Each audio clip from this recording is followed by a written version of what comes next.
பார்க்கவே லுக்கா இருக்கிற ஹாலுங்க. அது வீடே செம்மையா இருக்குங்க.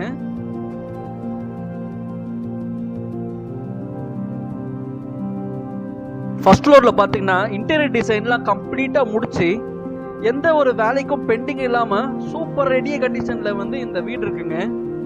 நம்ம அழகான கிச்சனுங்க. இது ஃபுல்லா வுட் அண்ட் கபோர்ட் ஒர்க்லாம் பண்ணி சிம்னி வச்சு நீட்டா இருக்கு பாருங்க. நம்மளோட ஃபர்ஸ்ட் பெட்ரூம் பாக்குறோங்க. இப்போ இந்த ஃபர்ஸ்ட் பெட்ரூம்லயும் பாத்தீங்கன்னா அட்டாச் பாத்ரூம் இருக்கு. ஸ்பேஷியஸான பெட்ரூம். செகண்ட் பெட்ரூம்லயும் பாத்தீங்கன்னா அட்டாச் பாத்ரூம் இருக்குங்க. ரெண்டு பெட்ரூம்லயும் பாத்தீங்கன்னா வுட் அண்ட் வார்ட்ரோப்லாம் வச்சு சூப்பர் டிசைனா இருக்குங்க. டெரஸ்ல பாத்தீங்கன்னா ஃபுல்லா கூலிங் டைல்ஸ் போட்டு நீட்டா இருக்கு. இந்த வீட்டுக்கு ஓனர்ஸோட ரேட் பாத்தீங்கன்னா 75 lakhs. இந்த வீட்டை சைட் வியூ பண்ணணும்னு நினைச்சீங்கன்னா ஸ்கிரீன்ல தெரியுற நம்பருக்கு உடனே கால் பண்ணுங்க. உங்க கனவு வீட்டை உடனே புக் பண்ணுங்க.